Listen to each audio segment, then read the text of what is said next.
Hello and good morning, good afternoon, good evening, depending on where you're listening from in the world.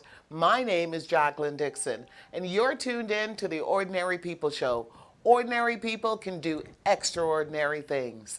And we're broadcasting live from Toronto, Canada, powered by GBKM TV Network. I'm in studio this morning, and it's a fantastic Saturday morning, or it's Saturday afternoon, or on the Eastern Standard Time in the GTA. Ontario is bustling. Ontario is once again booming. Our economy is starting to move once again, and the spirits of the residents here in Ontario have started lifting. Why? Because we are making our way through this pandemic up and out, in my personal opinion, up and out. Ontario is reporting some record-breaking vaccination rates, and as a result of that, our numbers have tumbled.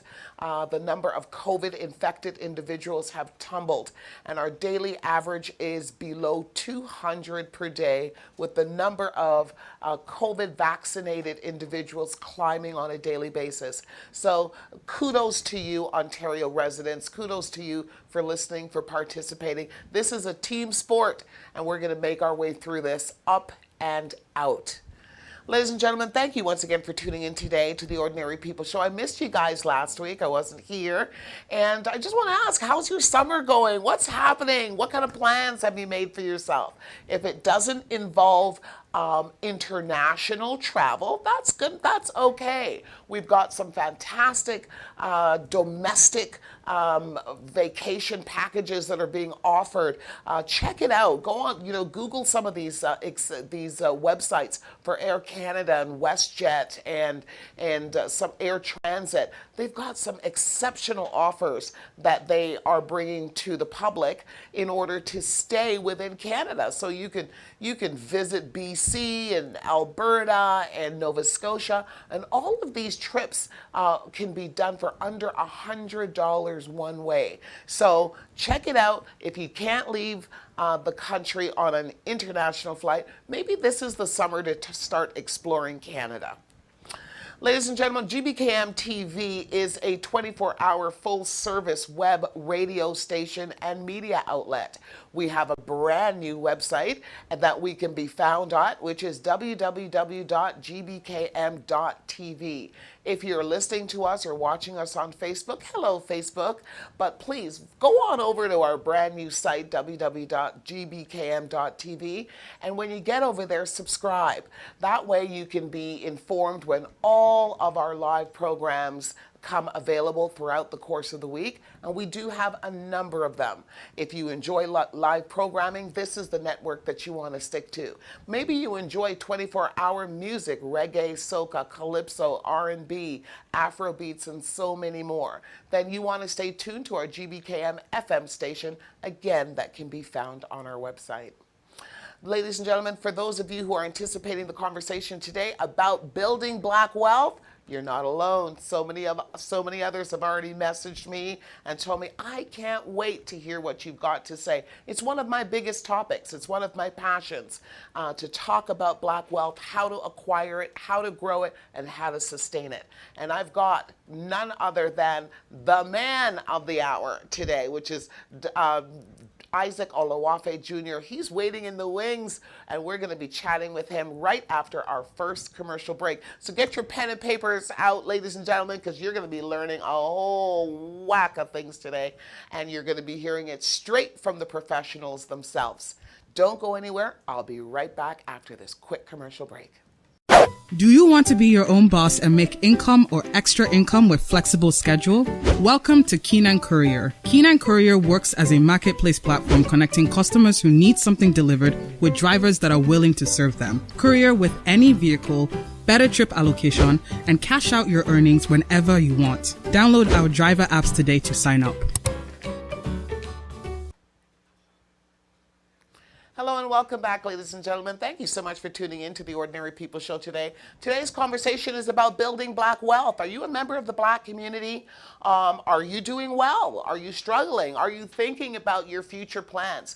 Have you ever really sat down to think about how your family's economic situation is improving or if it's not improving?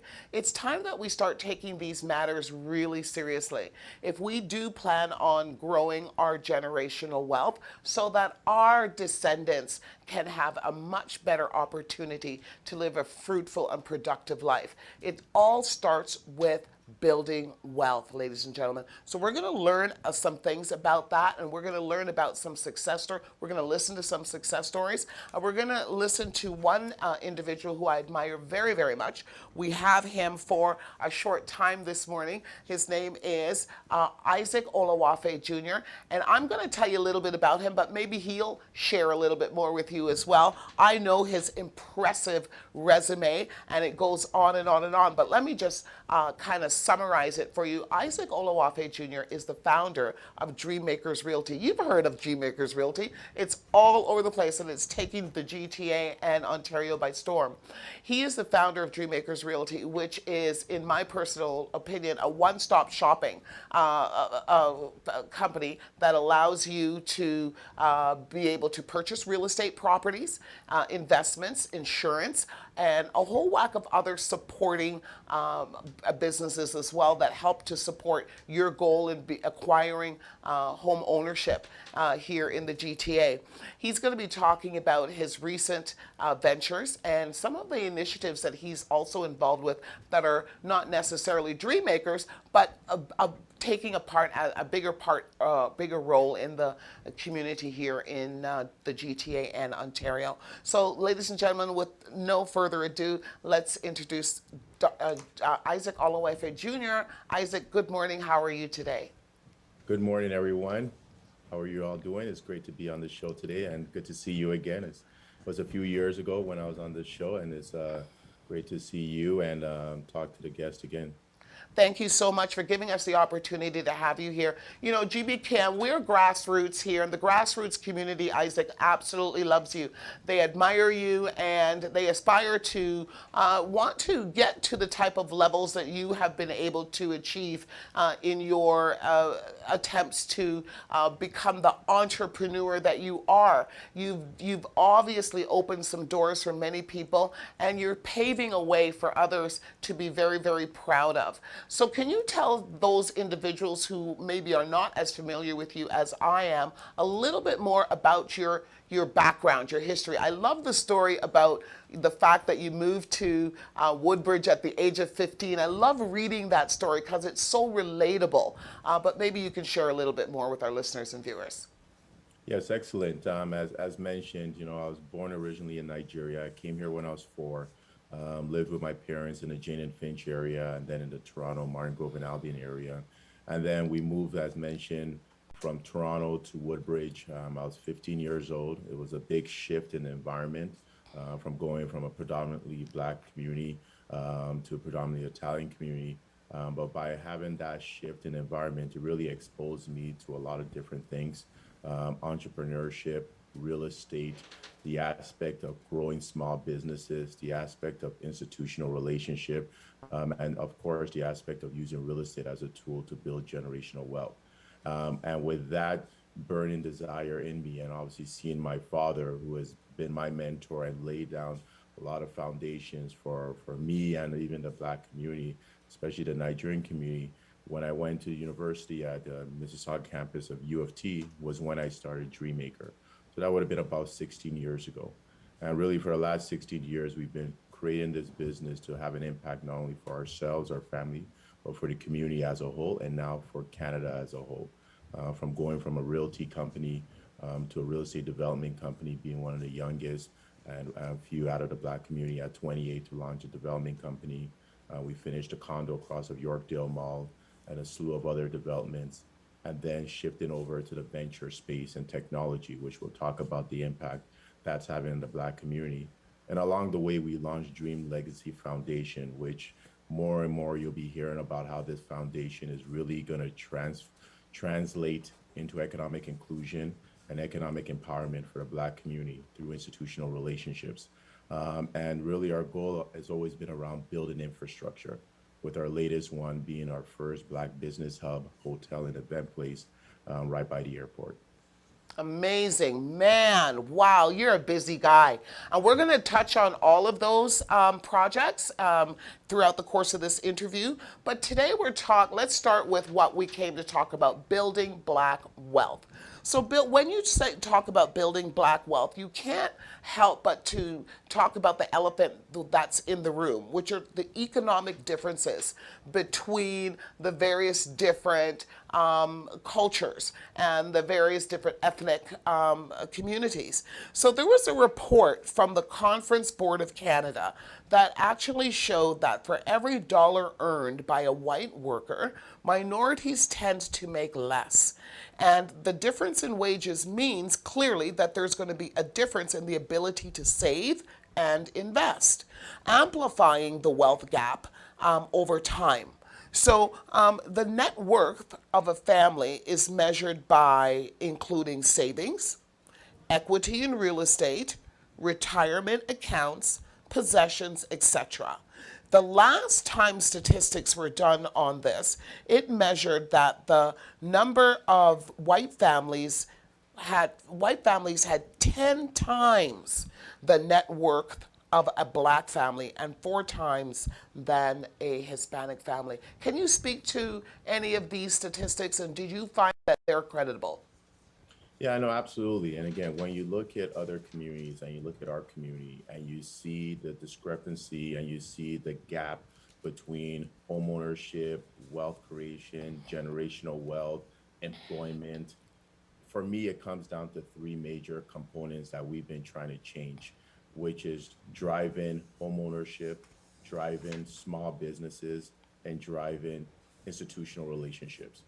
If you look at other communities and you look at our community and you see the economic improvements and the growth of those communities and you look at ours, you will see one of the 3 areas that we are lacking in is in those areas. So if you look at stats for institutional relationships, and when I talk about institutional relationships, I'll give you a perfect example.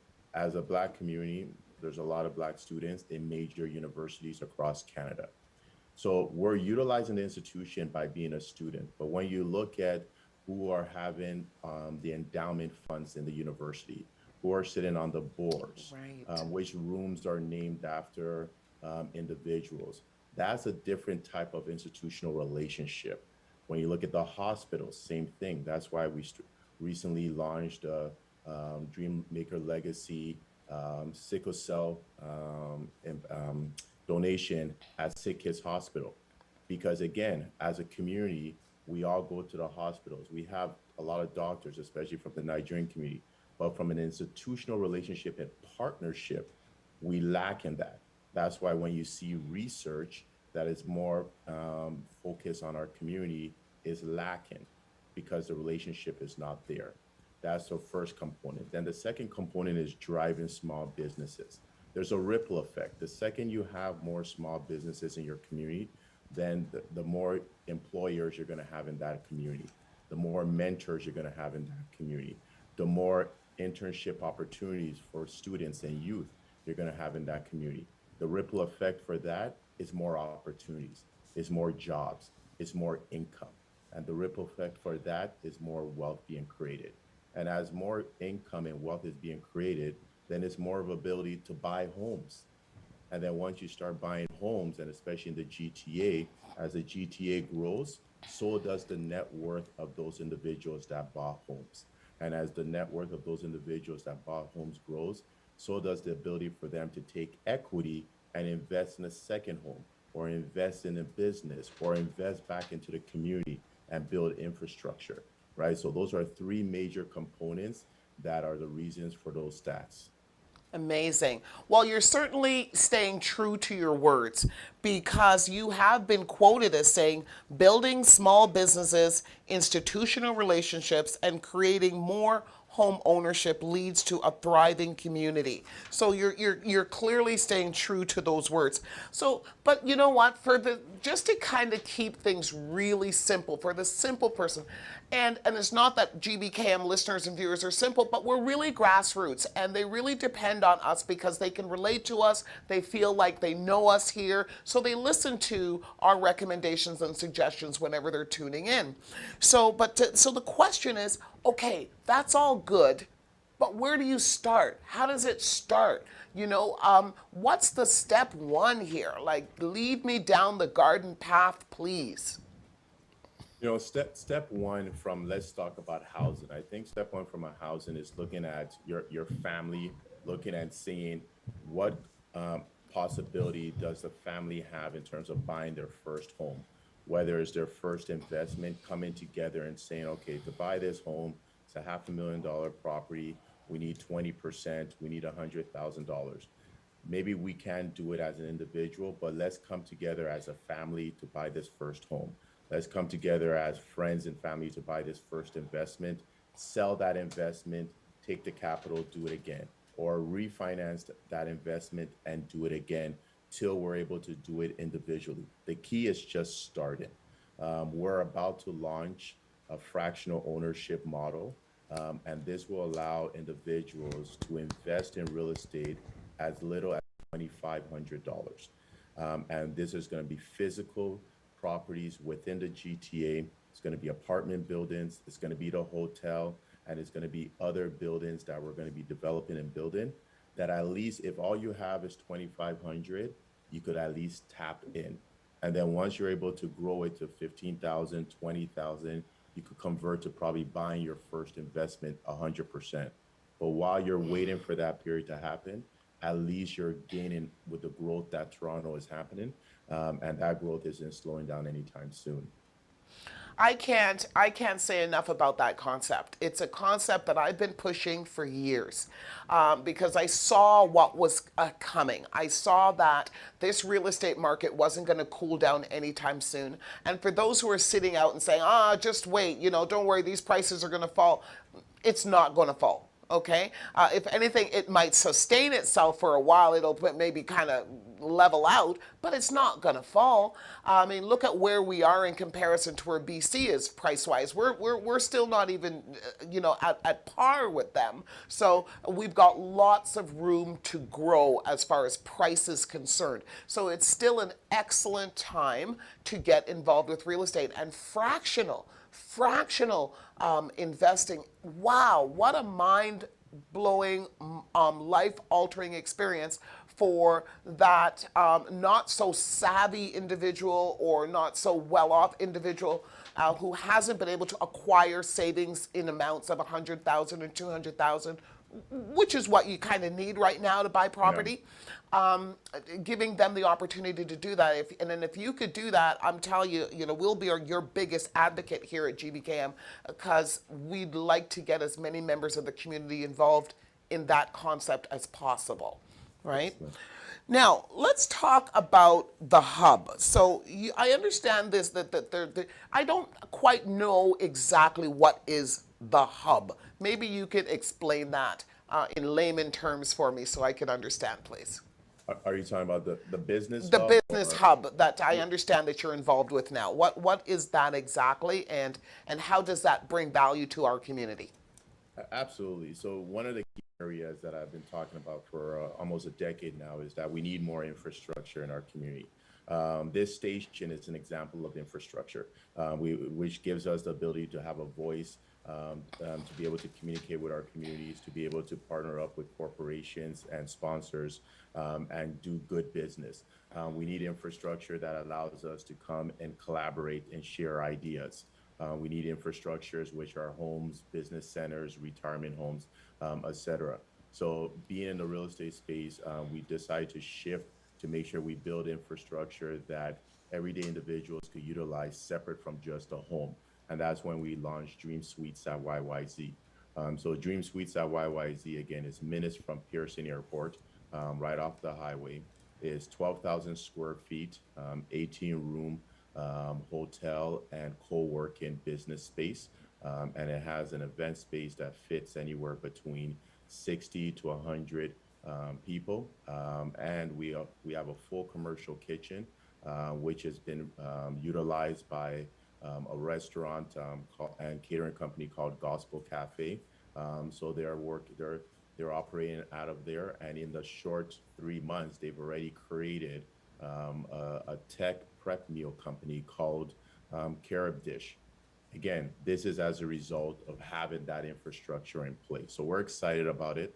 Just yesterday, we had the FACE group was at our building talking about the loan program, and that was with about 40 Black businesses within the GTA that were there to listen to it. So we're excited about now that COVID restrictions are lessened. So we're already getting a lot of calls for small hotels, for small weddings, bachelor parties, birthday parties at our hotel. And we're going to be creating packages where you could book the event space and get 10 to 13 rooms as part of hotel rooms, as part of the event space. And then also, starting in August, we're going to be opening up 5 co-working spaces. So for individuals that don't have an office, individuals that want to have a business meeting and they don't want to do it at a coffee shop or at a library or at a mall, they're able to go on our app and book the office space or boardroom space for 2 hours, 3 hours, nice setting for their clients.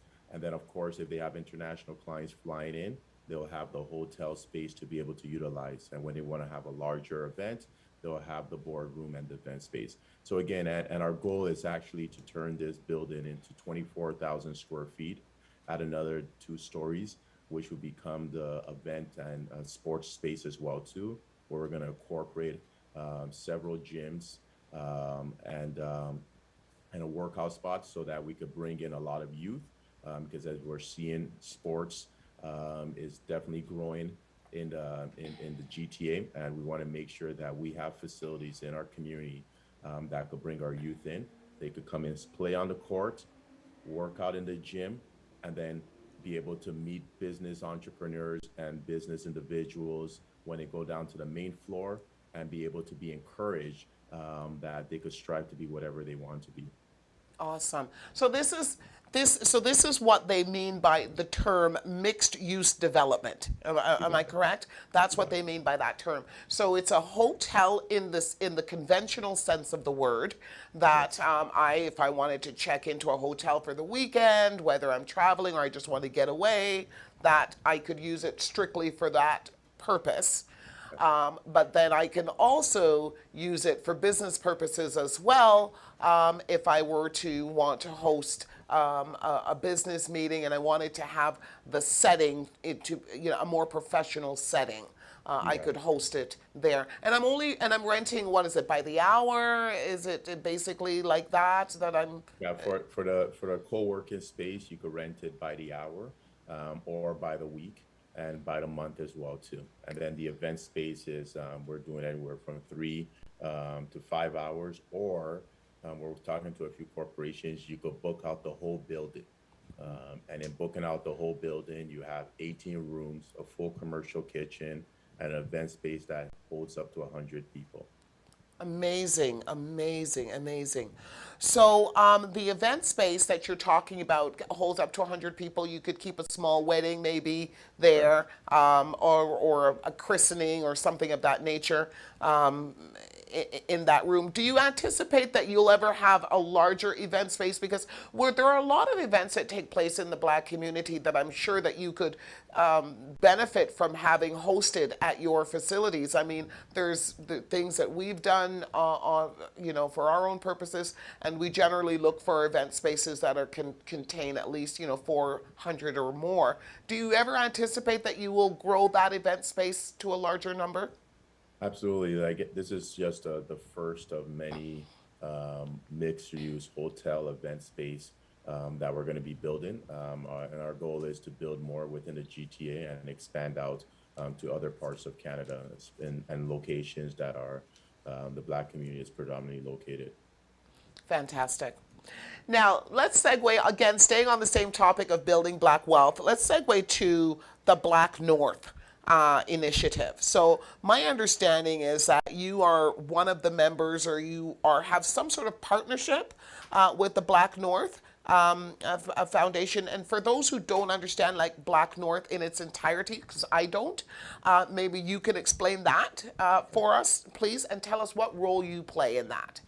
Absolutely. So, Black North was started last year by one of the largest entrepreneurs, biggest entrepreneurs in the Black community of West Hall, and he started the foundation, the nonprofit Black North, created multiple committees, the Economic Committee, the Education Committee, and then the Housing Committee was created, of which I chair.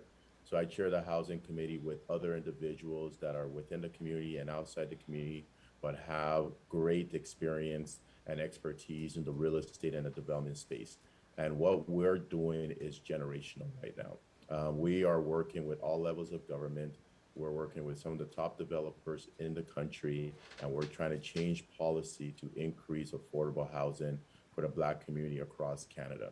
Right now, the current policies that are in place do not favor the Black community, whether it's through CMHC or through all levels of municipalities. And we've been fortunate that all levels of municipalities across the GTA, whether it be in Durham, York Region, and of course Toronto, we've met with every single one of them, with the housing secretaries, and they are very welcoming to the changes that we are looking for, because they've all acknowledged the discrepancy and the stats that's been holding back the Black community around affordable housing. And through Black North, in partnership with Dream Legacy Foundation and with Habitat as well, we're going to be making those changes. So just so that I understand a little, because I think it's a wonderful idea. I understand maybe some 300 homes could potentially be built that would allow Black families to get into the home ownership market. But can you walk me through, like, how does that actually work? Does that mean that you could potentially buy a home with a lesser down payment? Does it mean that your credit wouldn't have to be perfect? What does it entail? Yeah, great question. So basically what we've come up with is the Homeownership Bridge Program. And the Homeownership Bridge Program is targeting families between $60,000 and $90,000 income. So whatever they're able to qualify as a first mortgage, we would help them get it from a first-tier bank. So let's say based on that income, you're able to qualify for only $400,000. So you would get a mortgage for $400,000, but of course you need to buy a house for $600,000. So that extra $200,000 will come as a bridge from all levels of government, donors, and different corporations that will come in as a second mortgage on that property. You get to own that home, and then after 20 years or whenever you sell that property, whatever you paid down in the principal comes back to you. So instead of you paying $2,000 in rent, you're paying $2,000 into your own property. You're building equity. Equity you can now leverage to start a business, leverage for your kids' higher education, leverage to start doing investments. And then the second mortgage, when it gets paid out by the sale, rolls back in so that it can help another family. So you're actually helping to pay it forward. So like I said, this is a generational impact that we're doing here. Amazing. Absolutely amazing. Amazing. I'm sure you'd have more like 3,000 applicants. 300, I think that's going to go real quick. But that's absolutely fantastic once again. And these are the type of initiatives, because I do absolutely believe that real estate wealth is one of the fastest ways to grow wealth in or generational wealth within the Black community. Now, growing generational wealth in the Black community, I do have to touch on another subject as well, because I did talk interviewed a business owner a few weeks ago. We were talking about the fastest ways how to build generational wealth. sometimes we as a community, I think we're a little bit hard on ourselves in the sense that we really put ourselves down for where we are and what we've achieved until this point, not recognizing that we really haven't been a player in the game for very, very long.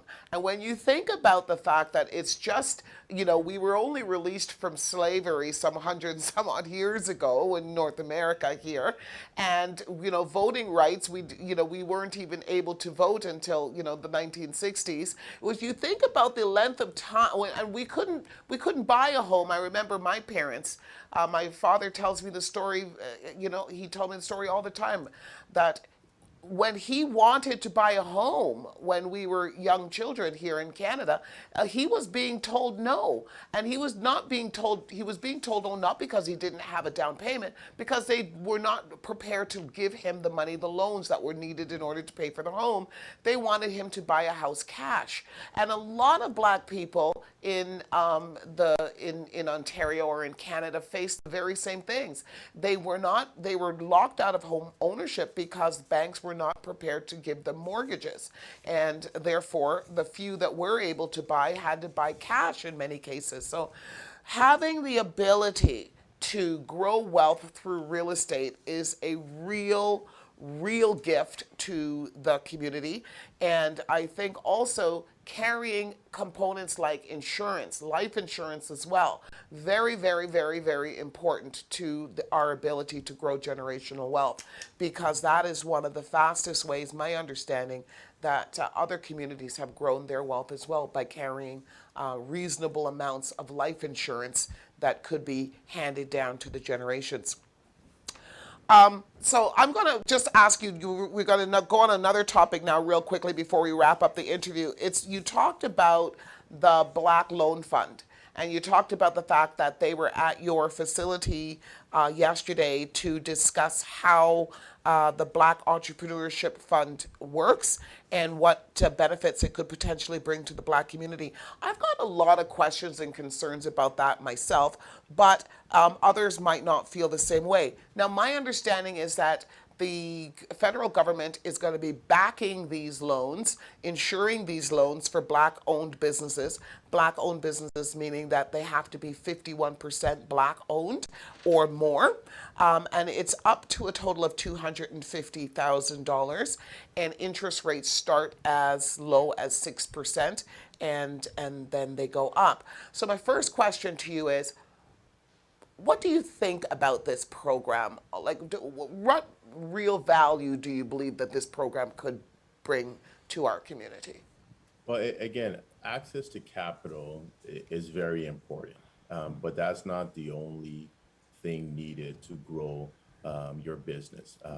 Access to relationships, access to transactions of business, access to a network is all very important when growing a successful business, and a business that will have longevity.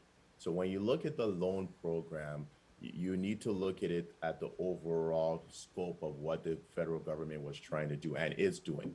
It is broken up into three components. There's going to be a knowledge hub, which is going to be research across Canada on entrepreneurship. What has been the barriers? What has been the issues for entrepreneurs in growing? So providing research, because without the right data, you can't provide solutions. So that's number one. Then number two, there's the Eco Fund. And in the Eco Fund is going to be about 6 to 10 nonprofits across Canada that will be working with entrepreneurs, similar to the Black Innovation Fellowship that I created at Ryerson as a tech incubator.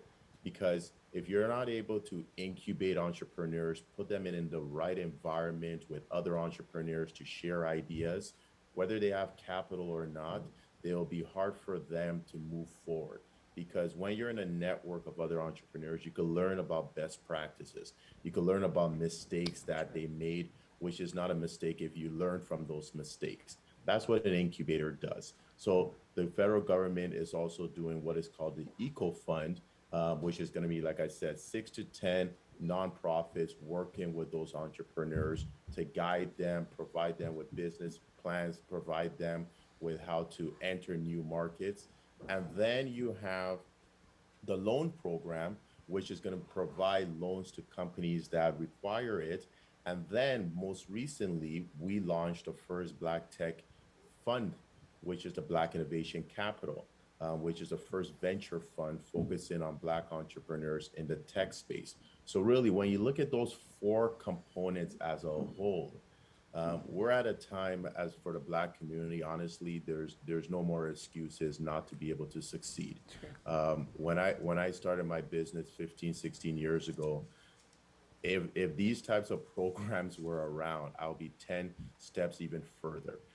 So it's great to see that the government is leaning forward in these initiatives, but it's mostly great that they're allowing the Black community to sort of manage it themselves.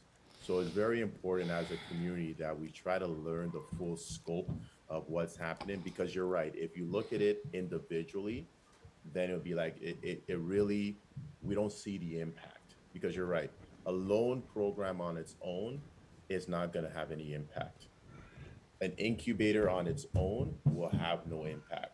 Research, just for doing research sake and reading the data, means nothing. But once you start connecting all those dots and have a short to long-term strategy, you're going to see a massive impact economically in the Black community. That is, you've explained it. I'm going to tell you honestly, they need to get you on that that team of as they go on this tour, because you explained that in that little space of time, 100% better than I've been to two of these meetings. Yeah. And every time I leave more confused. But you clarified it so well. You just nailed it. But here's the thing, though. Here's my concern. Okay, so they're gonna pump $291 million into the Black community. Now the loans are being given to companies clearly because they need that capital, they need that cash, right? Because they need to spend, in order to grow. So who are now? I use this analogy all the time to allow people to understand where I'm going with this question.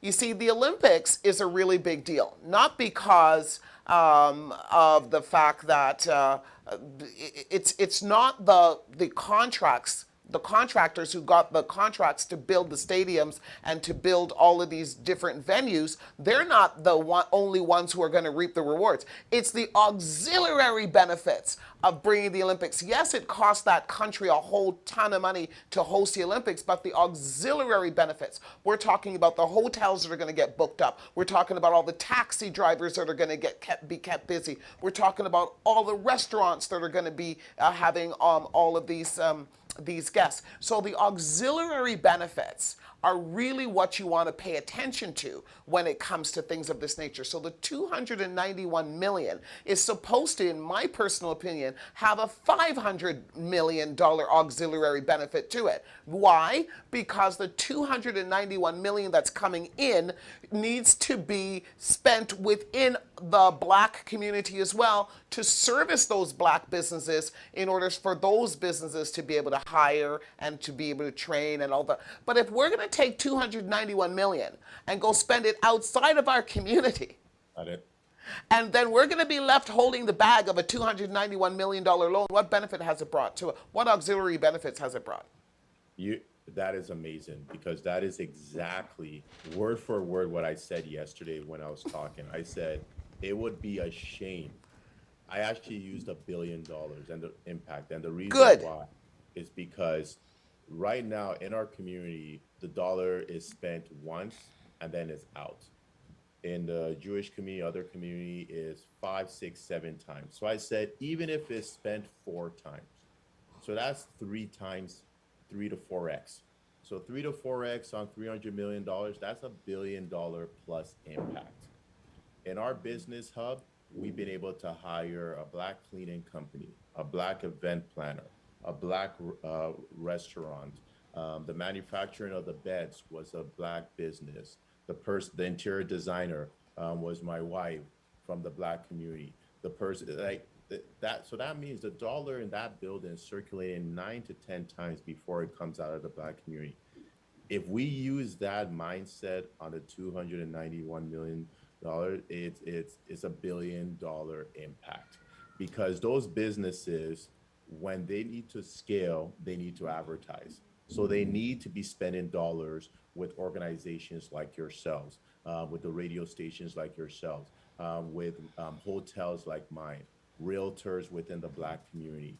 And then as they spend, they will, and they grow, they're going to need to hire. So then they'll be able to go to nonprofits, organizations that are working with youth, that are looking at, oh, I want to be an accountant. Where could I get internship? Oh, I want to do marketing. I want to do this. Where could I get internship? So the cycle that will come, but it's like I said, as much as given, much is expected. It's in 10 years from now, when we look back at this, I'm just praying for the individuals that are taking on this big responsibility, because it's not easy. And that's what I told them yesterday. I'm like, it's a big responsibility, because the expectations are high, and it should be. Fantastic. Isaac, I could talk to you forever and a day. It's always a pleasure to get you out of your busy schedule to spend some time with the grassroots community. Don't leave us out. We love you. You're our hero. My pleasure. And I just want to once again congratulate you on all the initiatives that you're spearheading. And we're looking forward to hearing great things coming out of the Dreammakers team or conglomerate. So once again, ladies and gentlemen, you've been listening to Isaac Olawafe Jr. He is the founder of Dreammaker Realty. He is the entrepreneur extraordinaire. Follow him. He's easy to find. And most importantly, go check out the hotel. I mean, you're booking rooms now, right? You're booking, yeah? So right now, our room opens up to the public in August, because we actually have a corporate booking for 2 months. And the co-working space opens up in August. But events, we're wide open for events, and we had our first one yesterday. We have another one today, and we're looking forward to serving the community. Good stuff. So we'll be there for sure. We look forward to seeing you in the community and supporting anything, of course, that you guys are putting forward. Once again, thank you for spending the time with us today, ladies and gentlemen. We're really signing out from the Ordinary People Show. Once again, we'll be back next week, same time, same place, with Susan Henry. She'll be doing that re-interview. We'll be running that interview again, Susan Henry, with Alterna Bank. She's one of the players in the Black Entrepreneurship Program. So tune in next week to hear all about that straight from Susan Henry herself. Once again, have a great day. Have a wonderful weekend. Cheers. Are you craving some home-cooked African meals but are missing the authentic ingredients? No worries. Head over to Dunamis Food online groceries at www.mydunamisfood.com to check out our collection of the best quality African and Caribbean foods. From swallows to spices to meats and produce, expect top quality customer service and have your groceries delivered to you when you